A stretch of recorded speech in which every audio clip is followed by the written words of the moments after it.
Boa tarde, turma. Tudo bem com vocês? Turma do sexto ano. Sejam bem-vindos, a mais uma aula de ciências. Nós estamos mais uma vez aqui juntos na nossa videoaula. E semana passada nós falamos sobre, quem lembra? Qual foi o conteúdo que nós falamos na semana passada? Nós falamos sobre astronomia. Nós estamos fazendo uma revisão dos conteúdos que nós vimos no ano passado, né? Então, semana passada nós falamos sobre astronomia, deixei uma atividade para vocês, vou colocar a correção aí no grupo para vocês fazerem a correção do exercício xerocado que eu havia deixado. E hoje nós vamos falar um pouco sobre magnetismo. Lembram? A tia falou um pouco no ano passado sobre magnetismo. Então, vamos relembrar alguns conceitos relacionados a magnetismo e, ao final, vou deixar uma atividade também para vocês fazerem. Bem legal, bem interessante. Tá certo? Então, prestem bastante atenção, estejam aí com todo o seu material, caneta, lápis, borracha, seu caderno, esteja atento, àquilo que eu vou colocar aqui no vídeo. Eu quero que vocês coloquem no caderno os pontos mais importantes, os conceitos. É importante que você não somente assista o vídeo, mas que você também escreva, no seu caderno aquilo que você acha mais interessante. A aprendizagem, ela acontece você ouvindo. Ouvir é muito importante, vocês vão agora ouvir, mas é importante também vocês escreverem. Então, para que haja uma aprendizagem realmente significativa, a gente usa o ouvido e a gente também escreve, porque à medida que você vai escrevendo, você vai fixando melhor o que você está ouvindo, tá certo? O estudo sobre o magnetismo é algo bem antigo, né? Já lá antes de Cristo, com Tales de Mileto, Tales já falava sobre essa propriedade que o âmbar possuía. O âmbar é uma estrutura, de resina, um material natural que é encontrado na natureza, mas que ao se esfregar, nele, Tales observou que ao se esfregar nele um pedaço de pele de carneiro, ele observou que o âmbar adquiria, a propriedade de atrair pedaços de palhas e fragmentos de madeira. Então, ele adquiria a propriedade magnética de atrair os objetos. Descobriu-se também um minério de ferro que também possui essa característica, que foi chamado de magnetita, que é encontrado na natureza e que tem essa característica magnética de atrair os materiais. Então, ambos, a âmbar e a magnetita, são encontrados na natureza e possuem essa propriedade magnética de atrair os objetos. A diferença é que a âmbar, ela precisa ser esfregada, por alguma, no caso, a experiência que Tales fez foi através de uma pele de carneiro, então ele precisa passar por um processo de atrito para poder adquirir essa propriedade, Ele precisa atritar com outro objeto. Já a magnetita, ela já possui isso naturalmente. Então, a única diferença entre eles é essa, mas ambos são ímãs naturais. Por quê? Porque são encontrados direto na natureza. Mas existem também ímãs artificiais, Os ímãs naturais são os formados naturalmente, que é encontrado na natureza, como a magnetita, esse minério de ferro que eu mostrei para vocês. E os ímãs artificiais, eles são formados a partir de um processo de imantação.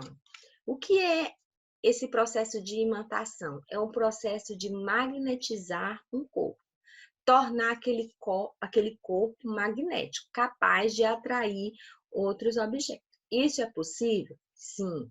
Nós vamos ver que existem alguns processos que tornam um objeto magnético, capaz de atrair outros objetos.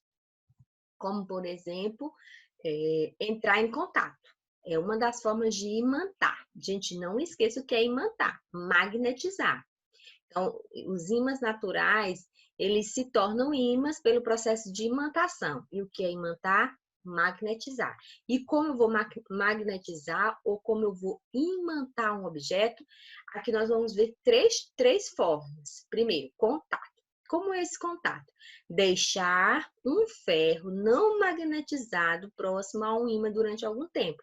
Então, se você deixa um ferro que ele não está magnetizado, mas se você deixar ele próximo ao ímã durante algum período, ele vai se tornar, ele vai se magnetizar, ele vai imantar, ele vai adquirir, não é, essa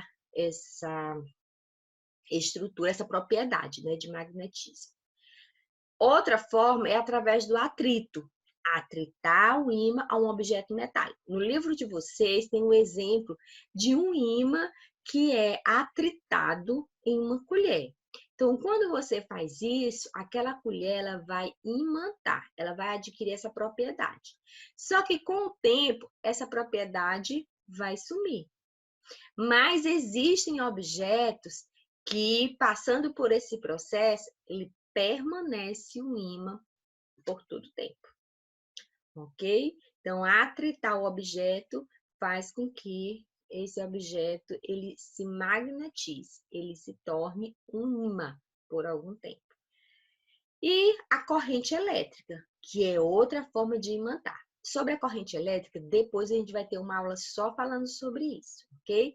Mas eu só quero que nesse momento vocês entendam que os objetos, eles podem ser imantados, eles podem adquirir propriedades magnéticas, como?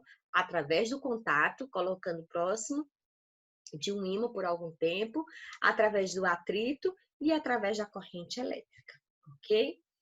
Então, nós vamos observar nessas figuras que o ímã ele tem algumas propriedades. A primeira propriedade, que é bem básica, que nós sabemos, que é o de atrair os objetos. Como vocês observam aqui, nós temos um ímã e aqui vários clipes. Então, esse ímã, ele atrai os clipes, né? Atrai objetos de ferro. Então, isso é uma das propriedades. Essa é uma das propriedades. A propriedade de atrair os objetos. Outra coisa importante que nós precisamos entender é que um material que ele foi magnetizado, naturalmente ou artificialmente, ele vai possuir polos. Polos que nós dividimos em polo sul e polo norte. Todo objeto magnetizado, seja ele natural, seja ele artificial, todo ímã natural ou ímã artificial, ele vai ter essa propriedade, ele vai ter essa característica, ele vai estar dividido em polos, polos que nós chamamos polo norte e polo sul. Bem, nessa propriedade, ele vai ou se atrair ou se repelir, né? Nós vamos ver isso mais na frente. Mas outra coisa importante que eu quero que vocês entendam é que todo ímã vai, ao ser formado, seja ele lapidado, ou seja ele aquela pedra encontrada na natureza, ele vai possuir esses dois polos. Mas se de repente, vamos imaginar que o ímã quebre ao meio, como nessa figura que eu coloquei aqui para vocês. Aqui é um ímã, e aí ele está dividido em dois polos, polo sul e polo norte, mas aí ele quebrou ao meio. E aí, ele ficou só com um polo? O que vocês acham? Não, gente. Os dois pedaços que foram formados a partir da quebra desse ímã, automaticamente ele vai se tornar um outro polo. Por exemplo, aqui é o polo sul, cortou-se ao meio, então aqui, aonde foi cortado, vai ser polo norte. Permanece o polo sul e surge o outro polo norte. Da mesma forma, esse lado, cortou-se ao meio, aqui é polo norte, aqui será polo sul. O que eu tenho que aprender aqui de importante é que o ímã, ele está dividido em polos. Polo Norte e Polo Sul. E que mesmo ele sendo quebrado, automaticamente ele vai adquirir essa propriedade. Sempre eles vão adquirir essa propriedade. Bem, diante disso, o que que nós observamos, meninos? Vamos imaginar aqui que nós vamos juntar, né, dois ímãs e nós vamos ligar eles pelos polos diferentes. Eu vou ligar ele, né, aonde um dos lados é polo sul e o outro é polo norte. O que que vai acontecer com esses ímãs? Eles vão se atrair. Por quê? Polos diferentes se atraem. Se eu tentar ligar os ímãs